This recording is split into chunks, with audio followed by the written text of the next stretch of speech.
Hi, I'm Richard, the Seller Helper, and this is going to be the second video in my brand offense strategy sort of training videos.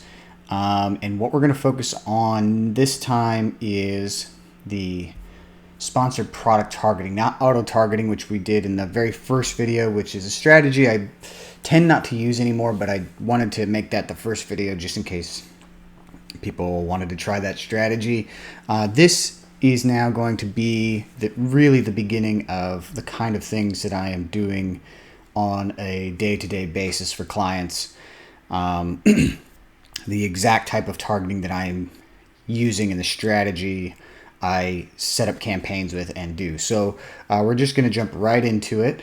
This is going to be a little bit longer of a video because there's a few more details and a couple of things to explain, about settings and such. So first of all, what is product targeting? You've probably seen it, product ad targeting, also called PAT, P-A-T, or CAT, C-A-T. Basically, you're just targeting other people's products on Amazon directly. Whereas in the last video with the auto campaigns, we were just sort of using an auto campaign to target detail pages and not having a lot of specificity on the products we were targeting. We are going to now specify what products we are targeting or what brands. And that kind of brings us to the next step in this explanation is the type of targeting you want to do. So I give clients a blueprint for product targeting. I call my brand offense blueprint. And here it is. And basically, I'm going to kind of run through this with you, but I'm going to ignore, phase 2 and phase 3, which would be, keyword targeting and sponsored brands and that type of thing. And we're not doing defense. So this is like phase 1.1 of the brand offense blueprint.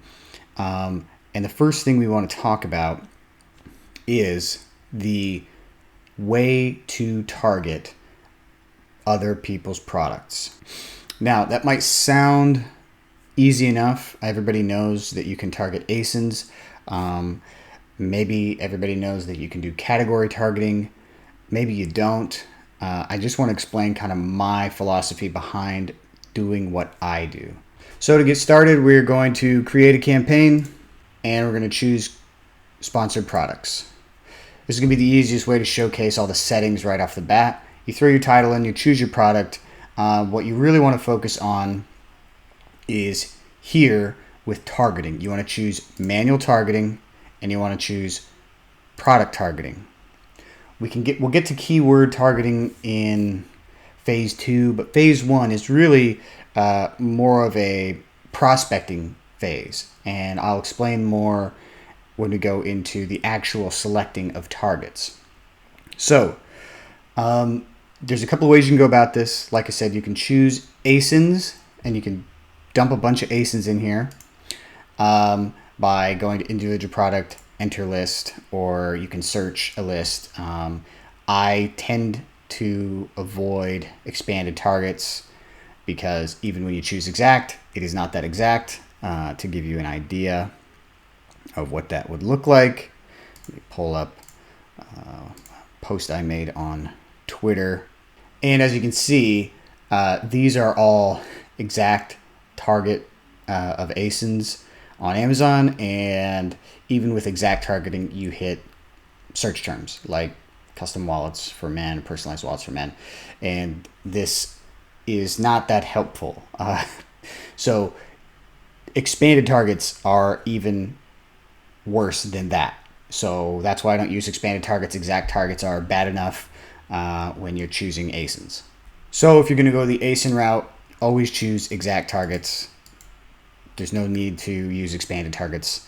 And if you're going the ASIN route, it's important that you don't put too many ASINs in each campaign. Because if you do that, what you tend to have is a lot of them will spend money and you will not convert very well, and you will have a campaign that looks like it's doing poorly, but really the spend is distributed across so many targets that any one target isn't really getting enough traction to make a conversion. So you could go days or weeks without a conversion or many conversions because the ad spend is being spread so thin. Now, if you have kind of an unlimited budget, sure, you can run all the budget you've got at it, but that probably isn't a good strategy either. So what I like to do is limit the number of ASINs I choose at a time. If I'm doing ASINs, which I tend not to do for the reasons I just showed you, they're just not that specific, you want to limit the number you're targeting to around 10 to 20. Somewhere in that zone is probably going to be your best bet. If you start getting too much over 20, you will have a more challenging time trying to optimize that campaign because the ad spend will just get distributed too inefficiently across targets. And that's why I prefer to do this other style of targeting, which is category targeting. And you might be thinking, well, category targeting is also pretty broad, and it is, but I use it in a targeted way, and I'm going to show you that. So in the example we're going to use, we're going to go to categories, we're going to search for a category, and we're just going to type in the category for the product that we are trying to advertise. In this case, I used wallet as an example before, so we'll just do wallet again. Okay, so now you see several categories for men's wallets. I don't recommend adding too many categories. What I do is I make a campaign for each brand that I'm targeting, with the strategy being that you want to start eliminating those brands and stop targeting some of them as they don't perform, because that's just inevitable. You're not going to perform well on every brand, and not every brand gets a lot of impressions. So I'll just use men's wallets as an example because it's the biggest category here. And then you go to refine, and then that's where you want to select individual brands. So if I was going to do this myself, and I do build this exact campaign actually, I would choose one brand. So this would be my Sermon Brands campaign, and I would add that target. When it comes, I'll get to bidding in a second, but I'll just add this now at 75 cents. I'll explain how to set the bid in a second, but this would be the whole campaign. I would make sure I excluded the brand that I am working with specifically down here in exclude your brand, but I would do one campaign per competitor. The only asterisk on that is if they're small brands that don't get a lot of traction or a lot of sales, I might group a handful of them into a campaign. Again, maybe 10 to 20 at most.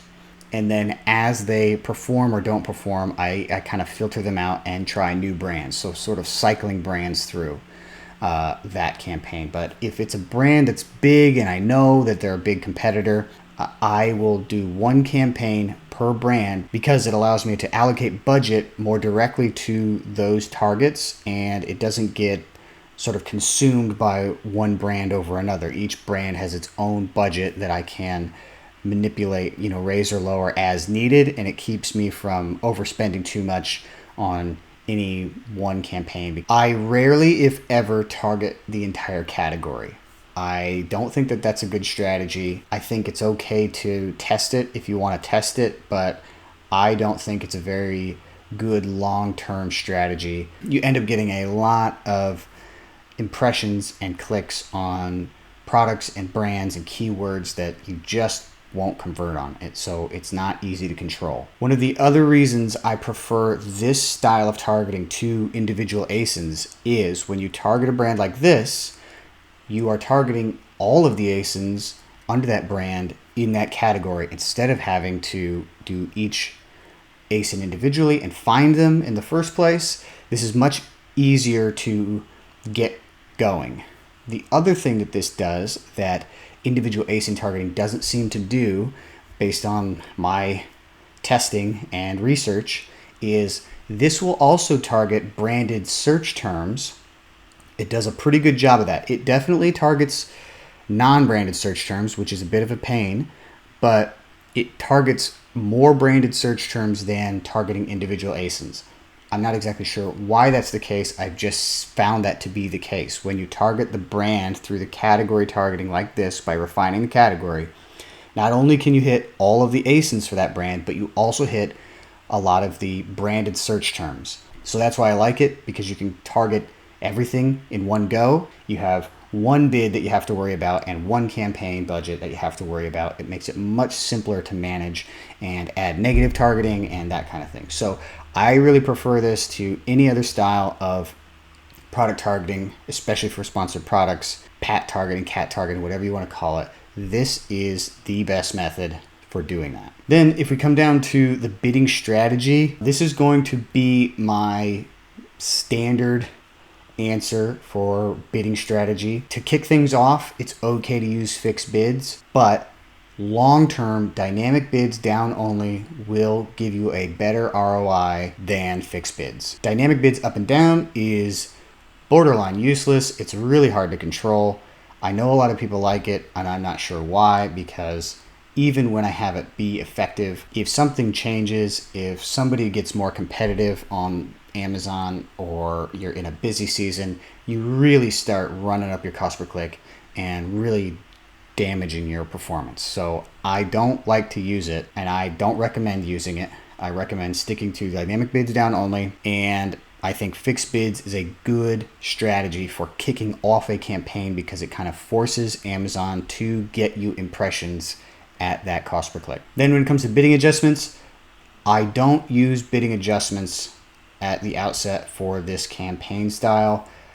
Sometimes after data has collected, if you see you're getting a lot more sales in one placement than another, or one placement is doing a lot worse performance-wise than another, then you might want to do something like lower your base bid and change your placement adjustment. But at the outset, it's best to just keep these zero because you don't really know what's going to happen. I've seen these campaigns do really, really well on rest of search. I've seen them do really, really well on detail pages, and I've seen them do really well on top of search. You just don't know where it's going to perform best. So it's better to just leave that at zero, use the bid itself to determine where you are best placed for this campaign. And then if you find a placement that is bad, sort of make the adjustment to avoid it. And then you just set your budget. That's a pretty easy one. Start it out low because, you don't want to waste money if you don't have to. I'd like to start at $10, $20. It really depends on the product price and what you're willing to invest or risk, let's say, into getting that campaign going. So that's kind of up to you, but I like to start them out low. That way, if they run away and do really bad, they don't waste a lot of money. So if we go back to the brand offense blueprint, we'll talk about bidding now and the way to set your starting bid. If you are really familiar with what your average cost per click is on product pages, or just overall, if you're really comfortable with what your conversion rate is, you kind of know it intuitively and you know what to start the bid at, go ahead and start the bid there. If you aren't sure where to start your bid, there's a really easy formula you can use. You take your price, you multiply it by your target ACoS as a decimal. So if you had $10 product and you had a 20% target ACoS, right? You would multiply 10 times 0.2. Then you take that number and you multiply it by whatever conversion rate you think is acceptable or think you want to have or expect to have. This formula I have here on the sheet is 5%, a conversion rate of 5%. That might be a little more or a little less than many people will see because of placements on detail pages or top of search. They're going to convert at different rates, and I think it's safe to err on the side of a lower conversion rate for this type of campaign because you will get a lot of impressions on detail pages. So you probably will have a fairly low conversion rate just given the nature of the campaign. So use that formula if you're unsure where to start your bid. If you are pretty comfortable with taking a risk, you can start a higher bid. Or if you know really well where your cost per click is or should be, you can just use that. It's up to you, but this is a good formula to start with if you're not sure and you just need a starting point. So when it comes to optimization, the best thing you can do is remove underperforming targets quickly. If you decide to make a campaign that has multiple ASINs or multiple brands through refining the category, removing them from the campaign quickly as they don't perform to the metric you want is the best way to optimize this targeting strategy. You can negative target ASINs that perform poorly, but you can't, in product targeting, negative target search terms. So you're limited on what you can do and how you can optimize that way. The next would be placement optimization. That is usually the next best step before even changing the bid, unless you have to change the bid to avoid a certain placement like detail pages. But you want to get your placement optimization in line if it's a problem. Many times it's not, but sometimes it definitely is, and you want to make sure you're double checking that kind of right off the bat. And then when it comes to bid optimization, just normally how you would optimize bids. If your ACoS is too high, lower your bid. If it's too low, raise it. That's the best way to optimize for ACoS, is just raising it and lowering it a bit and see how that goes. Real optimization comes from selective targeting, negative targeting, and placement adjustments. That's really how you optimize these campaigns. Bidding adjustment is sort of simple, and once you kind of hit the zone where you're profitable, it's all about kind of negative targeting at that point. So there you go. That is how to do the competitor targeting, the brand offense, the PAT targeting, the CAT targeting, whatever you want to call it. That's how to target competitors. The best way to do it is using category, refining by brand, creating individual campaigns for each brand that gives you the granularity with budget and bidding. It does create a lot of bloat. You get a lot of campaigns in there, but it makes it easier to manage individual campaigns and individual brands, and you can shut them off whenever you need. So get out there and start targeting your competitors. If you need any help, you can always reach out to me directly through the website or by email. The links are in the description below. I hope this was helpful, and stay tuned for the next video where we will cover phase 1.2, this being 1.1 of brand offense. Phase 1.2 is this same targeting style with display campaigns. So stay tuned for that, and like I said, if you need any help with Amazon advertising, don't hesitate to reach out to me directly through the website or by email.